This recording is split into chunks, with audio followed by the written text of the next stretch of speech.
Harimau berbahaya ini masuk ke dalam arena. Namun saat melihat sosok di depannya, dia begitu sangat ketakutan. Dia ingin kabur dari sana, tetapi manusia memaksanya masuk ke arena. Harimau itu bahkan tak berani menatap ke depan, karena sosok yang berdiri di hadapannya juga seekor harimau buas. Namun ada sesuatu yang berbeda di mata harimau itu. Sebuah kekuatan dan semangat untuk melakukan sesuatu yang besar. Begitu manusia mempertemukan mereka, harimau lain langsung menyerangnya. Hal ini sangat menakutkan bagi harimau yang dibesarkan di sirkus. Namun dia terpaksa harus bertarung. Tapi dalam waktu singkat dia berhasil dijatuhkan. Kemudian saat itu, waktu seolah-olah berhenti. Ketika kedua harimau itu bertatapan, mereka teringat kenangan lama. Air mata memenuhi mata mereka. Mereka ingat bahwa ternyata mereka berdua adalah saudara yang telah lama terpisah. Momen itu membawa mereka kembali ke masa kecil. Masa di mana mereka tinggal bersama ayah dan ibu mereka di hutan. Adik bungsu adalah yang paling disayang di keluarga. Jadi ia sering menggoda hewan-hewan kecil. Ketika dia ada masalah, dia akan memanjat pohon, lalu memanggil saudaranya. Meski begitu, sang kakak berhati seperti ksatria. Selalu datang menolong saat dipanggil. Suatu hari, sekelompok manusia masuk ke hutan. Mereka datang untuk mencuri harta kuno. Ayah harimau mengawasi dari tempat tinggi. Namun ketika aroma harimau tercium, hewan-hewan lain lari ketakutan. Harimau itu sendiri adalah harta yang berharga bagi manusia. Saat manusia mendekat, induk harimau menyuruh anak bungsu bersembunyi di belakang. Namun si kecil mengira dia ditinggalkan sendirian. Dia mengaum keras, dan itu justru menarik perhatian manusia. Ayah harimau berlari menyerang, namun ditembak dari belakang dan mati. Si kecil bersembunyi di tubuh ayahnya, tidak tahu bahwa ayahnya sudah tiada. Manusia menangkapnya dan mulai membawanya pergi. Mereka juga menangkap harimau kecil itu.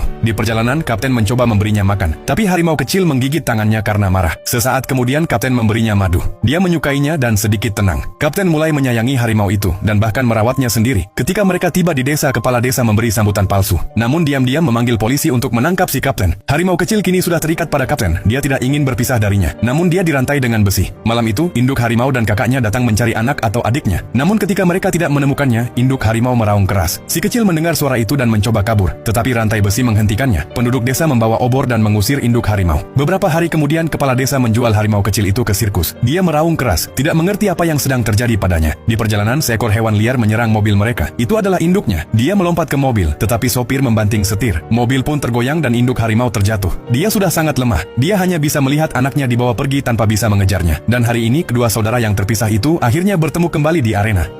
Memanggil polisi untuk menangkap si kapten. Harimau kecil kini sudah terikat pada kapten. Dia tidak ingin berpisah darinya. Namun dia dirantai dengan besi. Malam itu, induk harimau dan kakaknya datang mencari anak atau adiknya. Namun ketika mereka tidak menemukannya, induk harimau meraung keras. Si kecil mendengar suara itu dan mencoba kabur. Tetapi rantai besi menghentikannya. Penduduk desa membawa obor dan mengusir induk harimau. Beberapa hari kemudian, kepala desa menjual harimau kecil itu ke sirkus. Dia meraung keras, tidak mengerti apa yang sedang terjadi padanya. Di perjalanan, seekor hewan liar menyerang mobil mereka. Itu adalah induknya. Dia melompat ke mobil, tetapi sopir membanting setir. Mobil pun tergoyang dan induk harimau terjatuh. Dia sudah sangat lemah. Dia hanya bisa melihat anaknya dibawa pergi tanpa bisa mengejarnya. Dan hari ini, kedua saudara yang terpisah itu akhirnya bertemu kembali di arena.